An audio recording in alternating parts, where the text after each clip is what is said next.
November 11th, 3:15 p.m. What a happy little girl Amberly is when her stomach is full.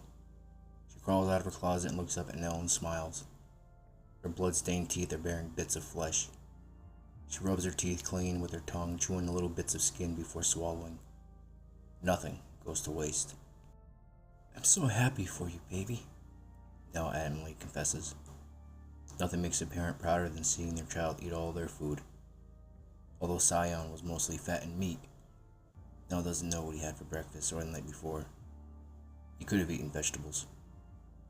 Scion did always talk about eating large amounts of fiber. In the eyes of Nell, he is most likely a perfectly balanced meal.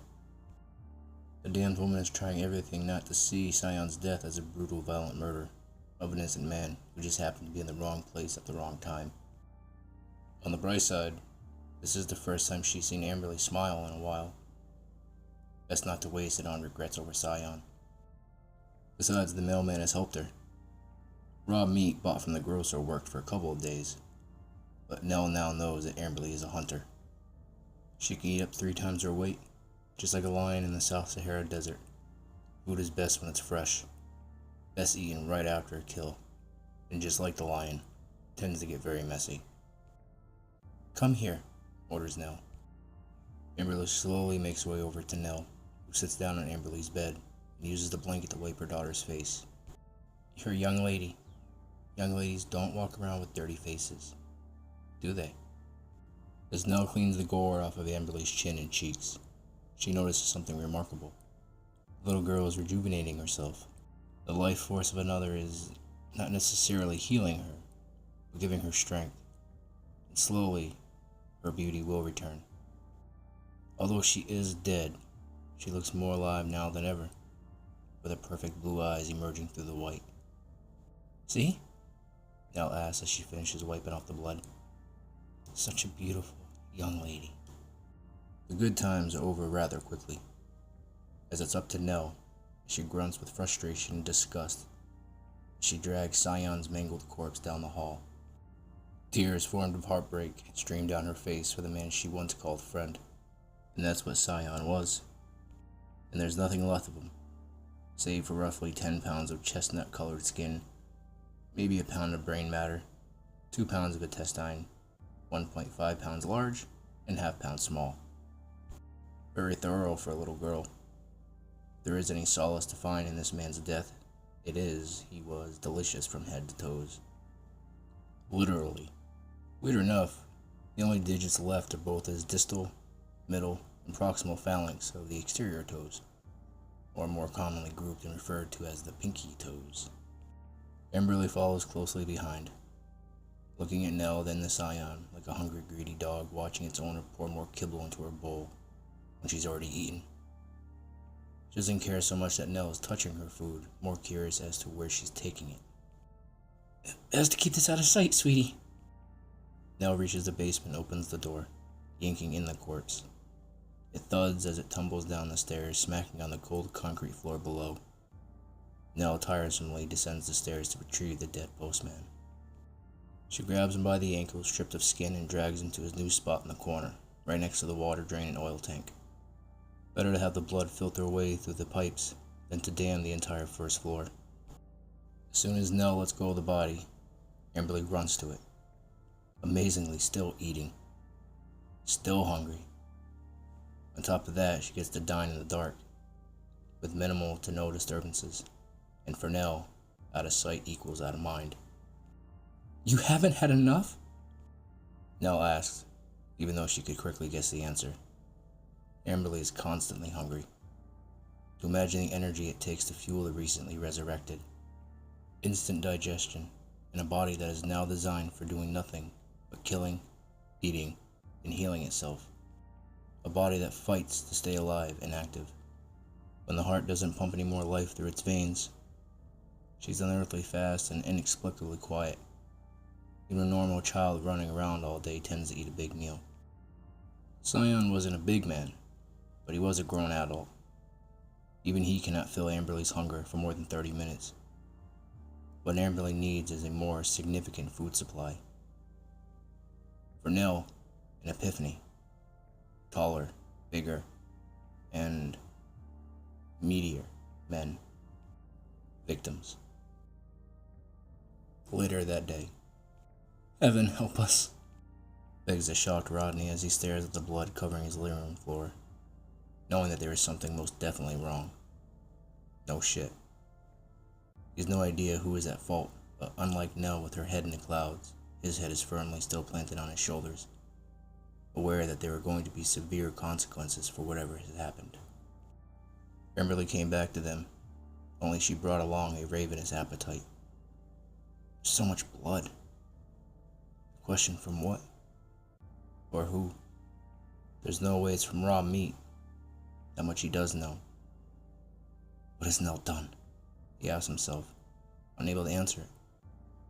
Unable to answer any of the dozen questions running through his head. The only logical, though insane, thing to do is follow the blood trail to its inevitable conclusion. It has to be a body. He doesn't know who it is yet, but he's fearful that it's from someone he knows. Olive isn't a small place, but there are only a dozen people that would ever bother coming to their home. And that's what makes it that much harder. What if it is someone Rodney knows? More so, someone he actually likes. His nerves wrecked, he follows the dried blood to the basement door. He opens it and sees nothing but darkness. "No? Honey?" No answer. "Amberly? I'm coming down." He makes his descent as the smell of iron and the buzzing of flies gets stronger and louder. He reaches the bottom step, as his heart rate is now racing. The blood rushing through his ears is all he can hear. A faint buzz. Every other sound is diluted, mumbled. Amberly or Nell could be behind him, screaming his name, and he would never take heed. "Please, someone answer me. What's happened?" Rodney asks again, praying that he's wrong about a dead body. Common sense tells him otherwise. The sunlight sprays through a small window on the basement wall, and it shines on a hunched over Amberly in the corner. "Sweetie?" he calls out, still frightened over his daughter from the earlier interaction. He whispers, "Shit," as he walks closer. He's not unafraid, but at least he can see her physically. If she were to turn and take charge, he likes to think that he'd have enough time to react and run away to safety. Though he could be wrong. He walks even closer to see her eating something, the sounds of her lips smacking together and the grinding and crunching between her teeth. That's when he realizes that she is finishing up the leftover corpse of Scion. His head spins as he gasps in horror, which finally gets Amberly's attention. He cannot possibly process what he's seeing, just that every ounce of his being is telling him to run. Run like hell. Amberly growls in anger as she charges him. He steps back to retreat, but he isn't anywhere near fast enough, and he's nowhere near safety. Within a second, Amberly has him by the humerus. She is digging her nails in deep, while the pure shock has Rodney frozen in place. He wants to scream, but right now he can't. Amberly turns him around. Face to face, she's so much stronger than him.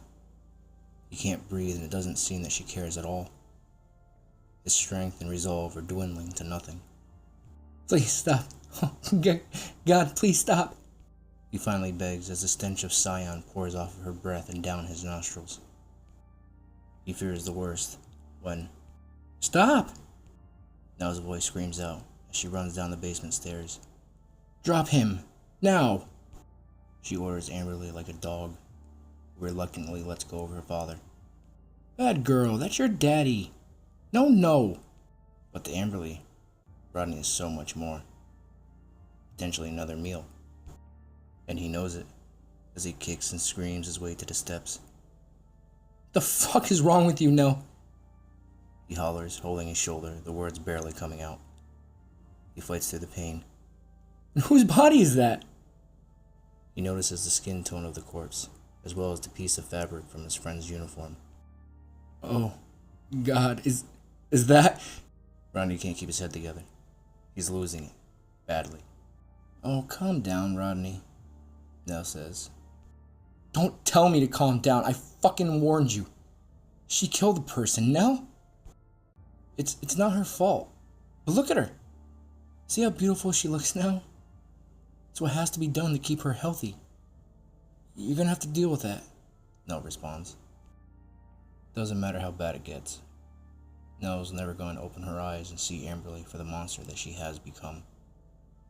She passed the point of rational thoughts before she even dragged Scion's body to the basement. How could you be so fucking dumb? So naive, Nell. You know how, Rodney. You know. That day. The day is the day Nell and Rodney were told that their daughter was dead. That's how she became so dumb.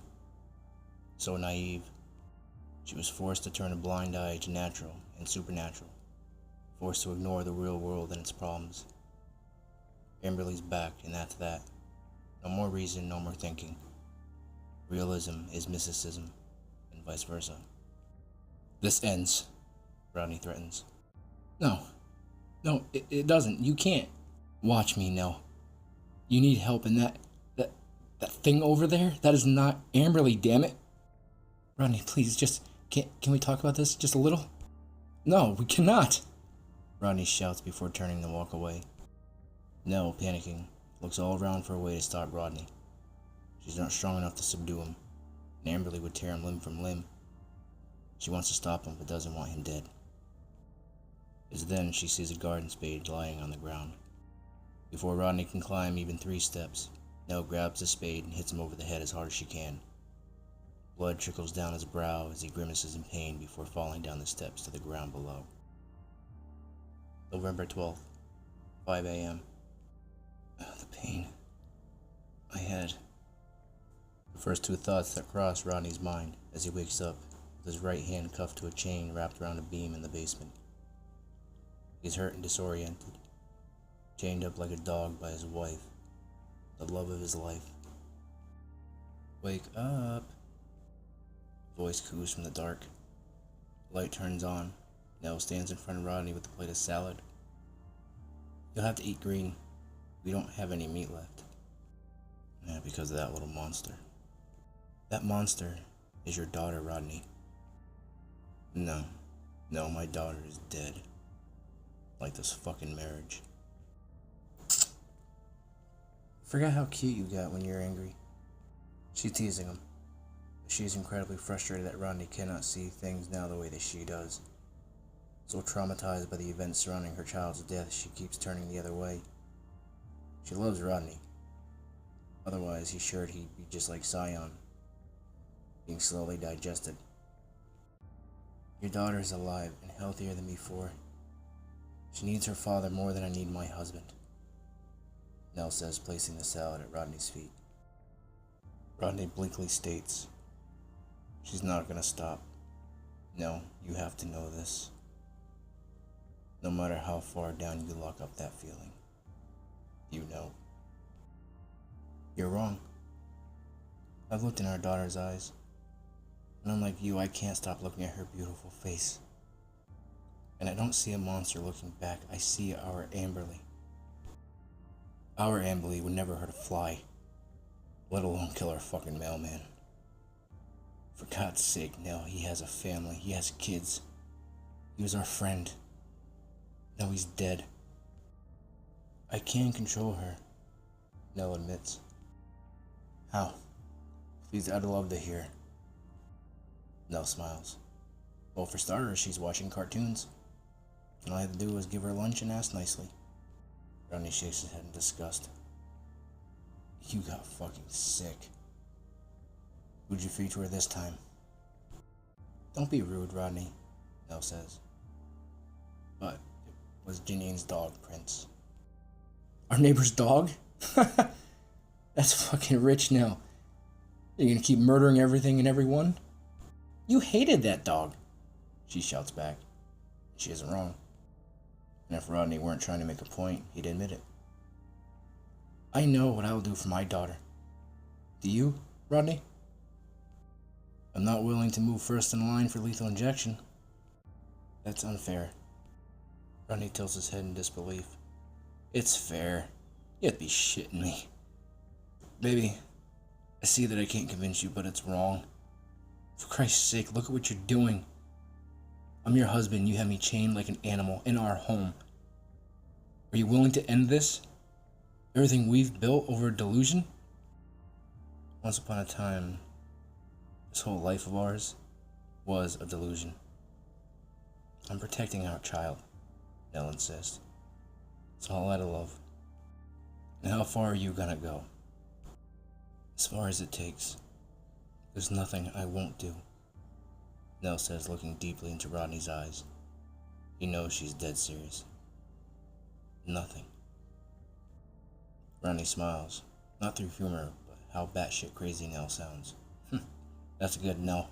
Really, it's good. She will kill you. She'll probably kill both of us. Nell smiles back, which angers Rodney. Amberly would never hurt me. I'm her mother. You'll see that she's the same little girl that we raised together. Stop seeing what you want and actually look.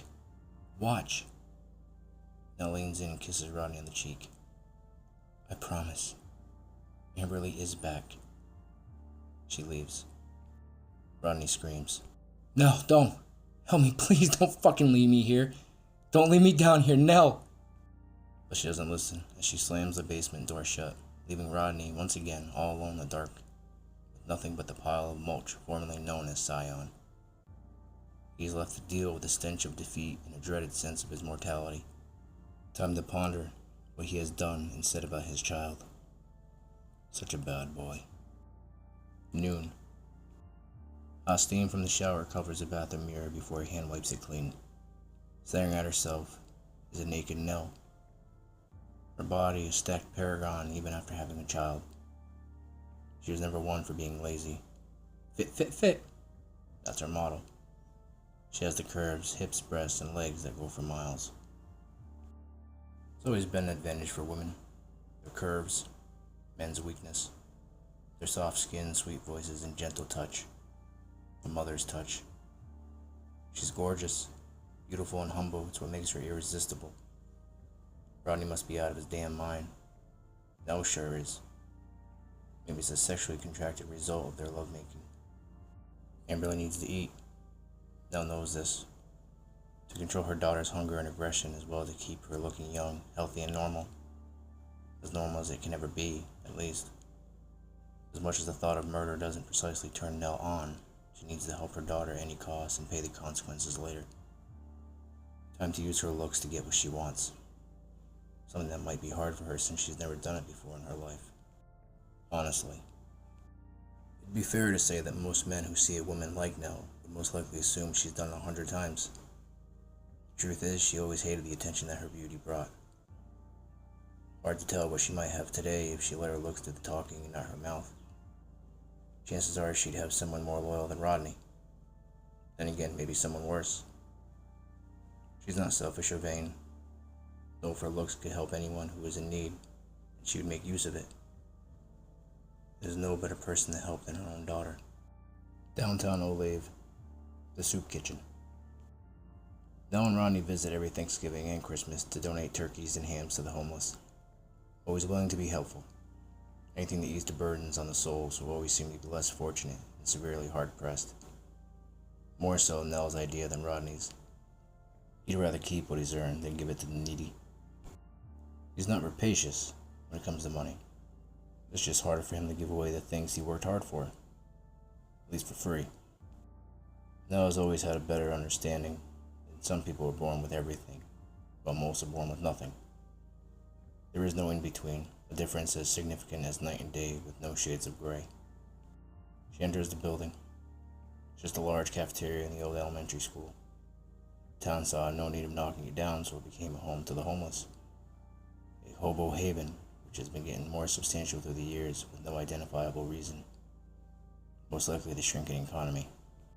Nell? An older, taller, homeless man calls out. Nell smiles. Sean, how are you? She asks a familiar friend. Sean walks over, his long beard covering his neck. He smiles, his missing teeth make him adorable. At the very least to Nell. I've been better. Say, are you here to donate some of those delicious birds? No, unfortunately not this year. I was laid off of work back in April, I'm afraid. Ah, shit. I'm sorry, beautiful. Nell smiles quaintly. It happens. Where's Mr. Gray, Rodney? Oh, that's actually why I'm here, she goes. We're moving some boxes, out of the old in with the new kind of thing, and we could sorely use another hand. I can help. Oh, can you? Sean smiles. He's been through a lot in his life, but he's always just happy to be alive. When you go through the worst life can offer, you learn to love the little things. More importantly, the calm times. Something Nell should have learned by now. Oh, sure. I'm not as strong as I used to be, but I can lend a hand. Shit, before I was homeless, I used to work for a living. Construction. Oh, I'm gonna pay you, Nell offers. Nah, no need. Your family's done a lot for this place, and I've heard you've been through your troubles. I'm happy to help free of charge. I have to pay you somehow, she offers again. She's trying to make it easier on her soul for what she has planned. Oh, lunch? Maybe a sandwich or something? Nothing too serious. Humble Sean recommends. We'll work for food. Deal, Nell says excitedly. Ironically enough, that's what she's working for. The decayed and stale flesh left on Scion's corpse cracks as Amberly's rotted teeth rips through it. She chews nice and slow to savor the flavor of his Mediterranean skin, like bubblegum or some skin jerky. It's surprisingly chewy. She swallows as she rips off another piece, this time with some meat covered in ants, which manages to find its way to Scion's cracked blood. It bothers her none, same as ice cream covered in sprinkles. And as appreciative as she is for the sustenance she has garnered by a long-time familiar fellow, she grows bored chewing on a femur. And it's all that's left of Scion. Grown adult male, consumed within 24 hours. Rodney sits, still imprisoned in his own home, watching in horror, more so disgust, scared shitless as a whimpering mutt to see the little girl he raised evolve into this creature. How did this happen? He asks her. She does nothing but finish her dining. I'm talking to you. Still nothing. He snickers in amusement. She won't even pay him mind. Perhaps if she wasn't eating. So she's just about done. Hey, look at me, he hollers, kicking his feet. Still, she doesn't look. He knows what she wants. For the time being, he'll amuse her. Amberly, he calls out. The little girl stops eating just long enough for Rodney to understand that she likes to hear her name. Whether Amberly is in there still, or there's something that rolls off the syllables that this tiny creature loves. Amberly. Rodney may be wrong about his daughter being dead. Somehow, this upsets Rodney even more. There's no mistake he loved his little girl, but this thing is a mockery of everything he remembers about her. You're not my daughter. You know that, right? You'll never be Amberly. Amberly is dead. Dead. This time the little girl looks up and shakes her head. Oh, finally you notice that I'm here, Rodney sardonically says.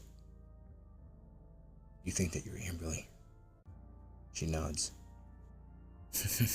Bullshit. Why? 'Cause you look like her? She shakes her head. Then why? She shakes her head. Again. Because you are her? Rodney asks. Amberly nods. What do you know? He asks. I know. Amberly yells back, her voice stuttering low. She stands up and drops the bare bone, walking up to Rodney, before she sits down on her knees, with her feet tucked. Amberly doesn't say or do anything. She just stares. As Rodney swallows heavily. He was scared before when she was more than a foot away, but now face to face he's petrified. In his mind he hadn't cared anymore if he lived or died. But now, he knows the pain he would surely go through, being eaten alive. He wondered how it would feel. Sure, it would hurt. Would he go into shock? Would he feel everything? Yes, he would. He's positive that Cyan had. Too bad there wasn't more left of him so Rodney could ask. Perhaps it'd be easier to deal with it if he knew what was coming. Would it be easier? No. If anything, it's even scarier knowing there's nothing he could do to stop it, even if he wasn't chained up. Tell me what you know, he asked angrily. Why? I'm dead, she reveals. Rodney's eyes open wide. Dane? No, Emily responds. You. Me. There's no. No, you don't know anything. Emily says nothing. Rodney thinks for a moment, fretful of asking the next question. Question he feels he needs to be answered. Do you, want to kill me? Emily shudders from excitement, smiling as she nods. Yes, she does. More than anything. Are you? She shrugs, seemingly enjoying messing around with Rodney. If she is telling the truth, he has no clue. Why? He asks. This time, Amberly replies with a truthful response. Hurting. Mommy. November 12th, 2 p.m. Nell's car drives up the home before stopping and turning off in the driveway. Nell and Sean jump out. The homeless man smiles and breathes in deeply before stretching his back. Ugh. So how much you guys packed? He asks. Huh? Nell not remembering the lie she had told.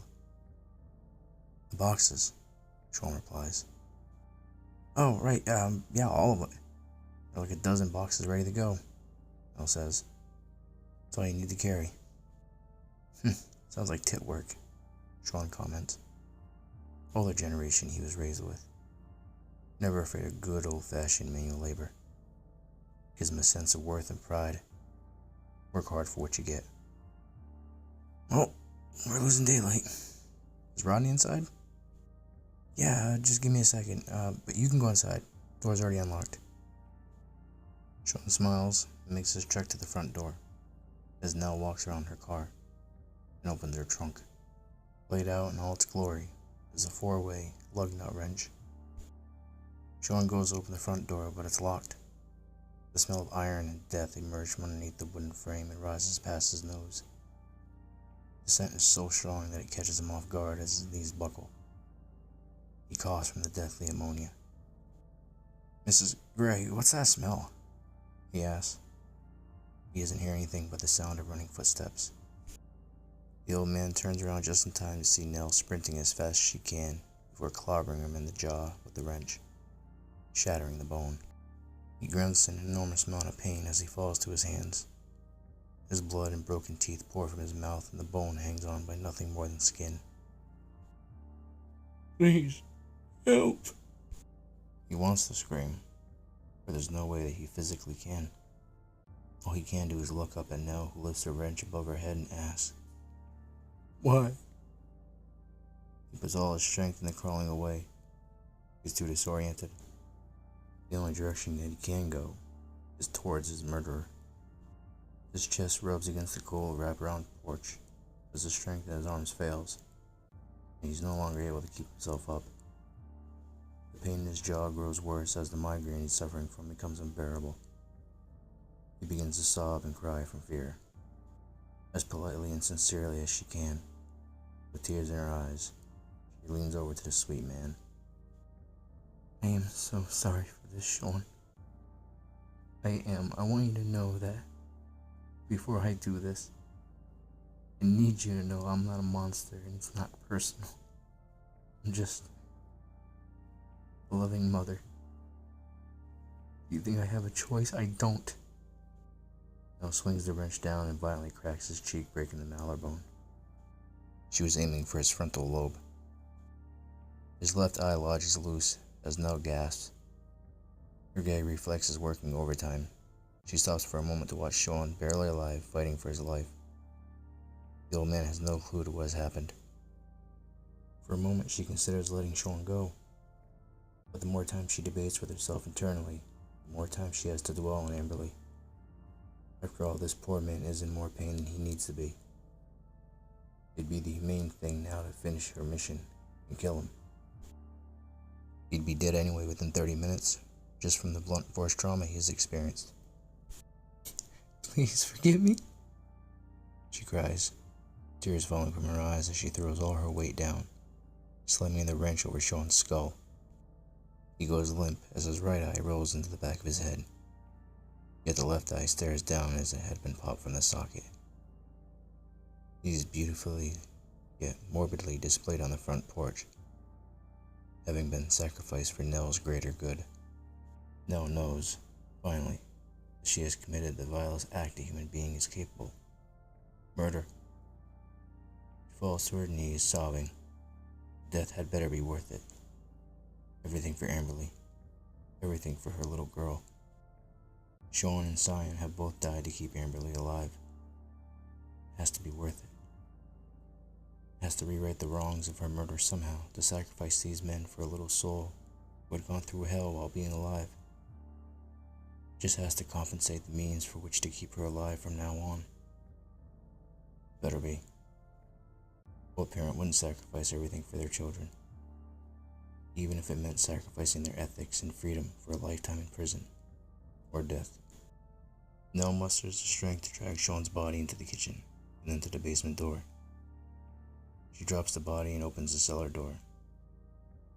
Amberly's little deathly white hand creeps out from the dark and grabs Sean's body by the waist, ripping him inside, breaking his spine in the meantime as the force bends him in half.